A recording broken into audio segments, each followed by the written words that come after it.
What's up, people? I'm Shaggy, the Opinionated Hippie, and this is part 46 of my reviewing and ranking Dave's Picks, the archival concert release series of the Grateful Dead. We're almost caught up. Like, I think they just announced 49's out. They just announced 50. You can order 50 as my filming of this. So I will get to 49, and I might get to 50. I don't know. I don't know. I might be dropping 50 like the week it drops. We'll see. Anyways, this is it. So what I'm going to do is talk about 46, and then I'll rank it among the other 45. This is a complete show, over 3 CDs with a bonus disc of material from September 9th, 1972, Hollywood, California, or the Palladium in Los Angeles, California. And then the bonus disc material is other material from 72, September 3rd, September 19th. And a lot of things to absolutely love about this release. All of these sound fantastic. Keith is particularly, sounds great, particularly active, just exploring, getting times to solo at times and kind of get the spotlight. Playing in the band, like I think he's kind of low key in playing in the band, but almost any time there's a break in like the jam, you can hear him playing those. He's just in the back doing the dun dun dun dun dun dun, and it's almost like the jam falls apart and Keith is there to like, no, relight the match or relight the fire, and then they take off again. Like anytime anything seems to just like stall out or maybe like look like it's treading water, like all of a sudden Keith is there and it's just like, okay, now we're off. And part of that is Jerry is doing a lot of exploring, and I don't know if it's like a restlessness coming from him, because there's like, I guess, 4 major jams over the course of this show. We get a Birdsong, some really nice exploring in there. We get a nice healthy playing in the band. We get a little China Rider jam. We get a truckin' jam. We're in that era where we get the vocals, we get a nice jam, and then we return to the vocals before going on to the next song. That middle jam in there kind of goes to some play-in territory and kind of goes way out there. And then we get a massive 35-minute other one that is the quickest 35 minutes ever. It just goes by so fast.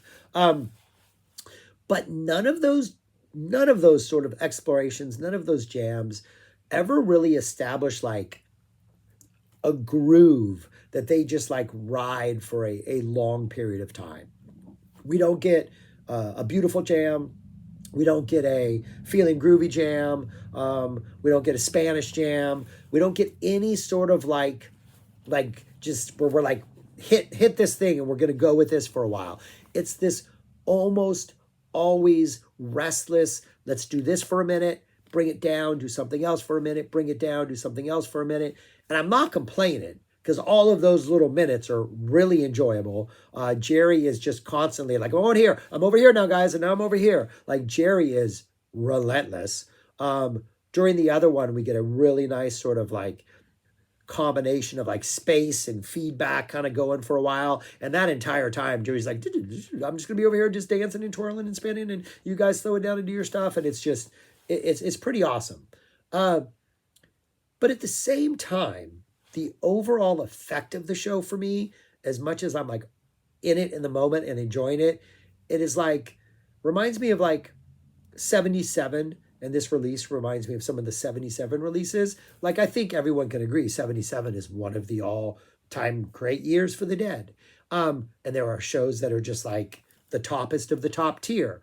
And then a lot of the shows are just one tier below that, but they're not the toppest of the top. And there's been a lot of shows released by Dave's Picks where like, this is a fantastic 77 show, but it can't compare to this 2-week run in like May or, whatever. So I feel like this falls in that. It's like, this is a fantastic 72 show, but we're talking about 72. So the bar's high. So anyways, that's more for when I rank it later. I really enjoy this show, and this is why. It's a pretty typical first set. really strong performances. I think some of the best part is the fact that Keith is really present in a lot of the stuff.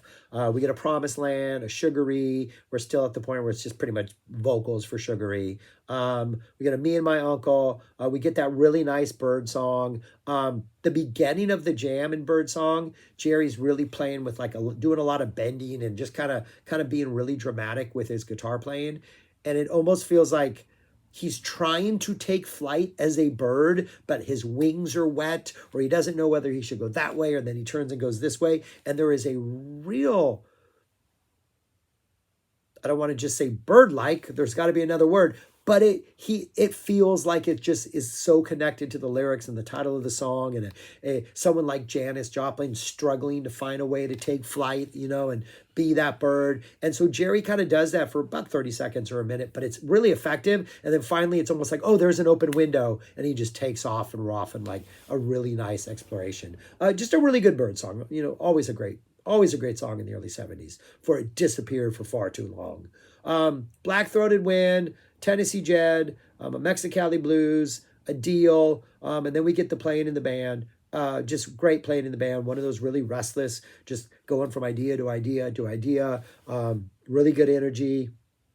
Keith always there to just kind of like strike that flint and make sure the flame keeps going.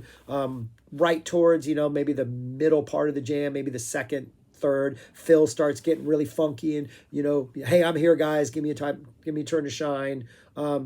Just a really nice sort of one of those where like you're really intense, but you don't peak. And then you kind of, oh, are we going to go to a space thing? No, we're going to get really intense, but not peak. Are we going to go to a space thing? No, we're going to get really intense, but really not peak. And it's just that constant sort of ebb and flow, up and down. Just a really like a roller coaster that doesn't really ever give you the big drop, but it's satisfying nonetheless. Less. And then we get a Loser after that. And man, does Loser sound great. One of my favorite songs. I'm always here for a Loser. But coming after a nice 20-minute playing in the band, it's kind of exactly what we need. I think this is the one where Jerry messes up the lyrics a little bit. I'm like, oh man, Jerry, you had to on this one. But Loser is Loser, and it's fantastic. And then we end the set with a Johnny Be Good. Everything Through Deal is on disc 1. Playing Loser, Johnny Be Good are on disc 2. Then we get the first part of the second set on disc 2. We get the China Rider, nice jam in China, always good, really focused segue. It's also one of those where it's like Jerry's going to attack, not really peak, attack, not really peak, attack, not really peak. I think he does it like 3 or 4 times where you feel like you're going to drop into Rider, but Jerry's just like, nope, got more to say, going at it. Nice China Rider. We get a Friend of the Devil, just really sweet Friend of the Devil. Just, yeah.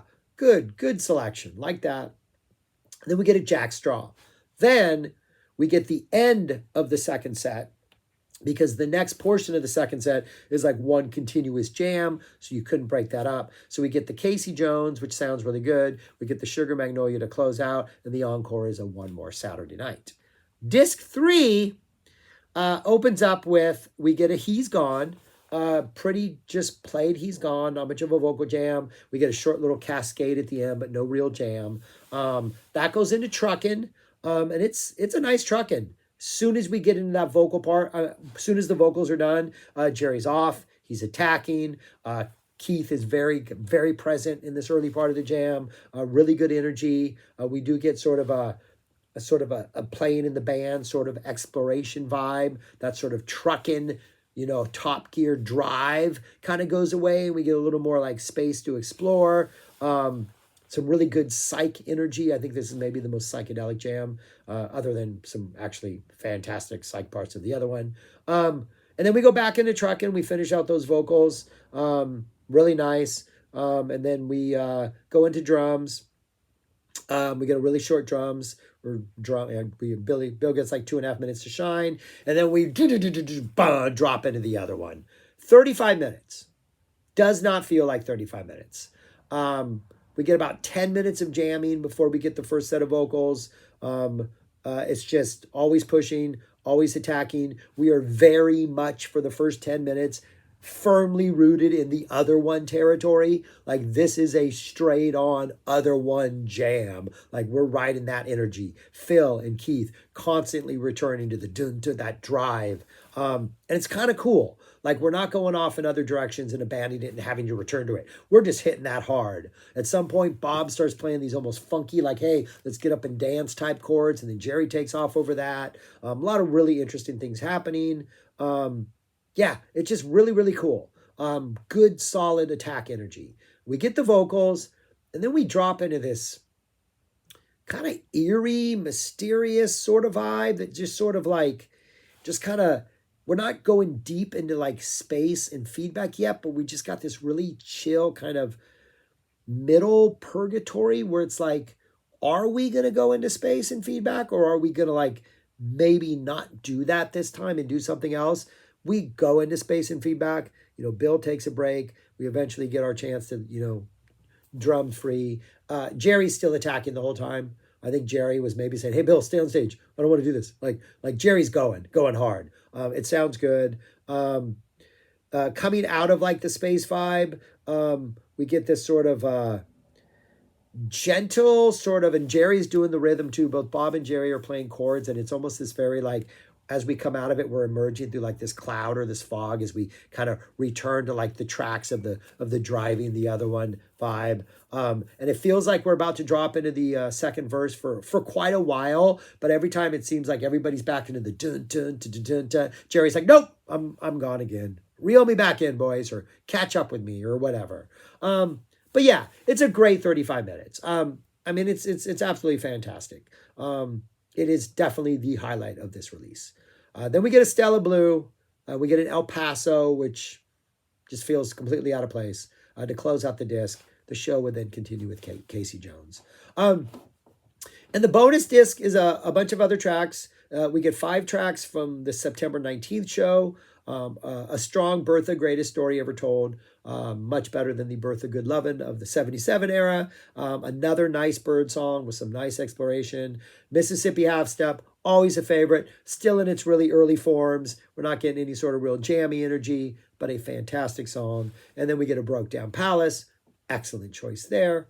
And from September 3rd, we get another really well jammed, really well played China Rider. I think this is one of those songs where like the development of China Rider over the course of like the last 3 years, 69 or 71, I guess 4 years if you go back to 69, and just their confidence in their jamming and their willingness to just slightly push boundaries a little bit. Yeah, this is just an absolutely fantastic China Rider. Not as long as the one earlier, but it's still good. We get a Brown Eyed Women. We get another Truckin', just a self-contained Truckin' with the Truckin' Jam, going back to the verse. Get a Cold Rain and Snow, nice, and a Ramble on Rose. So it's a nice bonus disc.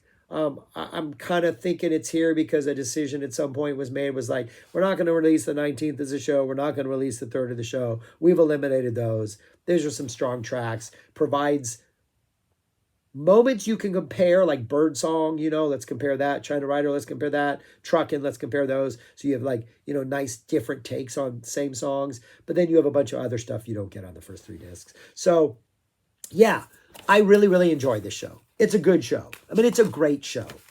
But when you come to rank it, and every show is a great show, the problem is really being true to yourself. And so where do I rank it? I don't know what that means, being true to myself. I put it right there at 30. Right above those 277 shows, which I also think are really good shows, but pale in comparison to others. I don't even want to say pale. They don't pale in comparison. They're just not other 77 shows. I think this is just not another 72 show. It's a great one, but I don't think this is one of the best. Look to volume 14 for that. Yeah, that one's all the way up at, we got a 72 show all the way up at 14. We got another one. We got one at 14. We got one ranked at number 6. There are some better 72 shows that have been released. And the problem is, everything that's in like the top 35 of this, maybe even higher, are really, really, really fantastic shows. And so really, this is really just a ranking of my favorites. And like the stuff at the end, if you're a fan of 71, those 71 shows are great. I'm just not a fan of 71. So yeah, that's that. All right, I'm done rambling. That's all I got. Thanks for watching. Let me know if you've listened to this show. Let me know your thoughts. Love to hear other people's reviews of these shows, um, especially especially when they have a different take on it. They're like, hey, but this is what I appreciate out of this. I'm like, yeah, I'll go back and I can see that. So anyways, yeah, All right, that's all I got. Thanks for watching. Take care. And also, I would say stay warm because most of the country is in winter, but all of a sudden we have like 80 degrees and rain. So we're in a rainforest all of a sudden. It's just really cold in my house because our insulation is awesome. But anyways, yeah. And then we go back to being freezing tomorrow or something. It's ridiculous in this state. All right, Texas sucks. All right, thanks, people. Whatever. Peace. Talk to you later.